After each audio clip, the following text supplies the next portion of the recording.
Shri V Wasif ഈ തെരഞ്ഞെടുപ്പിന്റെ സമയത്ത് കോൺഗ്രസ് അനാദൃശ്യമായ തരത്തിലുള്ള UDF അനാദൃശ്യമായ തരത്തിലുള്ള ഒരു യോജിപ്പ്, ഐക്യം, യാതൊരു തരത്തിലുള്ള അഭിപ്രായ വ്യത്യാസവും ഇല്ലായ്മ, വി ജോയി എന്ന് പറയുന്ന യുവ നേതാവിന്റെ സംഘടന, അദ്ദേഹത്തിന് സ്വന്തം സംഘടനയോടുള്ള ആത്മാർത്ഥത, ഒരു തരത്തിലുള്ള പ്രശ്നങ്ങളും ഉണ്ടാകാതെ അവിടെയുള്ള മുഴുവൻ കാര്യങ്ങളും UDF വളരെ കൃത്യമായി. നിങ്ങളാണ് പ്രശ്നത്തിലായത്, നിങ്ങൾക്കാണ് വിശദീകരിച്ച് ന്യായീകരിച്ച് മെഴുകേണ്ടി വന്നത്, നിങ്ങൾക്കാണ് തെരഞ്ഞെടുപ്പിന്റെ ദിവസം ഒരു അസാധാരണമായ തരത്തിലുള്ള പ്രതിസന്ധി ഉണ്ടായത്.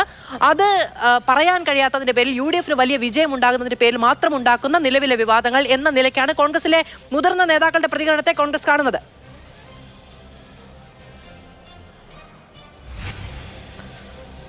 ഇവിടെ നേരത്തെ ഒരു തെരഞ്ഞെടുപ്പ് കഴിഞ്ഞപ്പോൾ അതിൻ്റെ ക്രെഡിറ്റിന് വേണ്ടിയുള്ള ഒരു തിക്കും തിരക്കും നമ്മൾ കണ്ടതാണ്.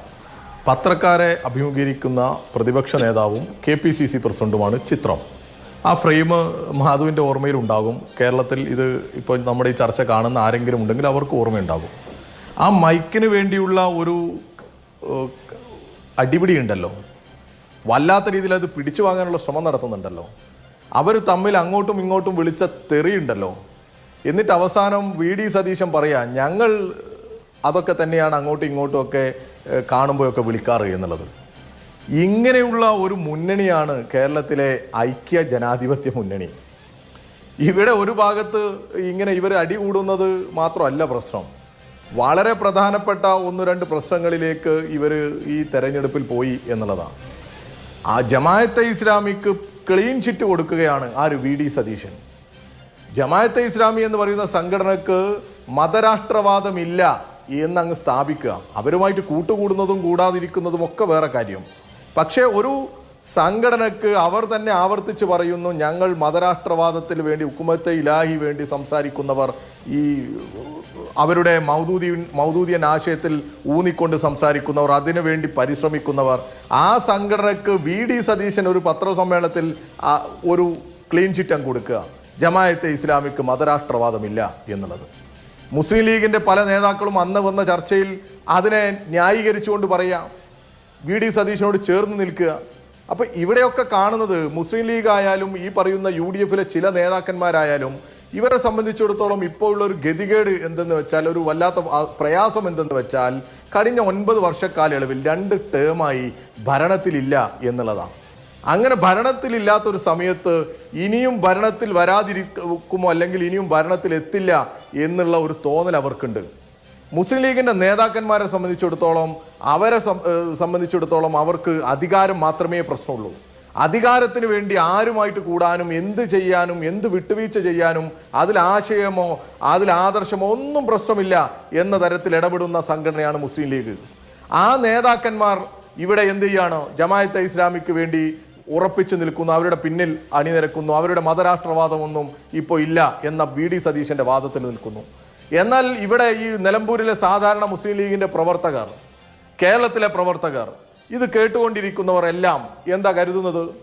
ഈ VD സതീശന്റെ ഈ ക്ലീൻ ചിറ്റ് കൊടുക്കുന്നതിനോട് ഏറ്റവും മോശമായ പ്രതികരണമായിരിക്കും അവർക്കുണ്ടാവുക. അല്ല, ഈ ജമാഅത്തെ ഇസ്ലാമി ബാന്ധവവും PDP ബന്ധപ്പെട്ട ചർച്ചകൾ ഇങ്ങനെ കൊഴുത്തു നിൽക്കുകയായിരുന്നു. പക്ഷെ തെരഞ്ഞെടുപ്പിന്റെ ദിവസം വന്നപ്പോഴത്തേക്കിനും RSSുമായി മുൻപുണ്ടാക്കിയ ബന്ധവുമായി ബന്ധപ്പെട്ട് പാർട്ടി സെക്രട്ടറി നടത്തിയ പ്രസ്താവന നോക്കൂ, നിശബ്ദ പ്രചാരണത്തിന്റെ സമയത്താണ് അങ്ങനെ ഉണ്ടാകുന്നത്.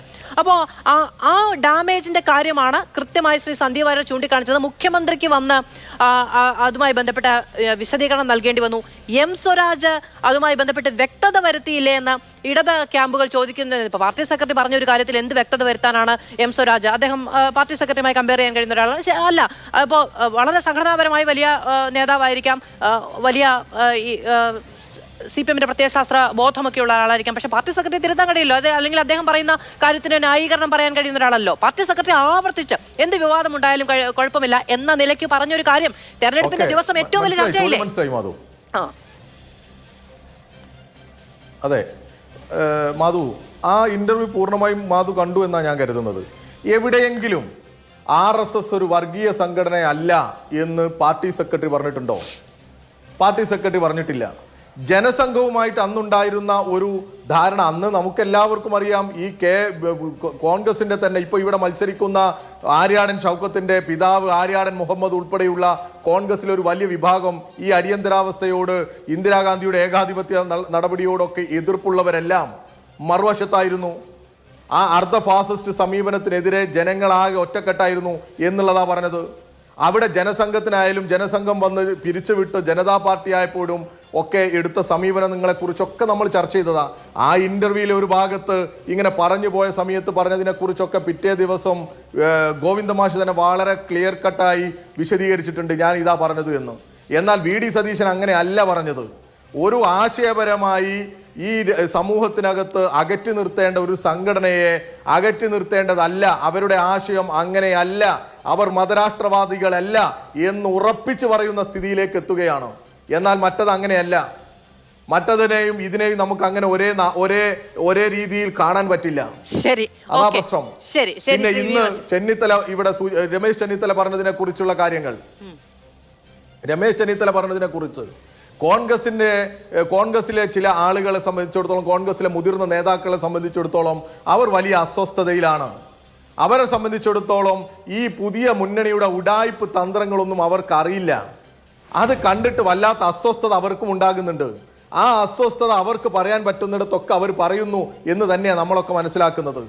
എന്തും വിളിച്ചു പറയുകയും ആരെയും ആക്ഷേപിക്കുകയും എന്ത് കുതന്ത്രങ്ങളും എന്ത് നുണയും പറഞ്ഞ് എങ്ങനെയെങ്കിലും മെയിൻ സ്ട്രീമിൽ വരണം എന്ന് ആലോചിക്കുകയും ചെയ്യുന്ന ഒരു പറ്റം യുവനിര വളർന്നു വരുന്നതിൽ വലിയ അസ്വസ്ഥത ആരിലുണ്ട്?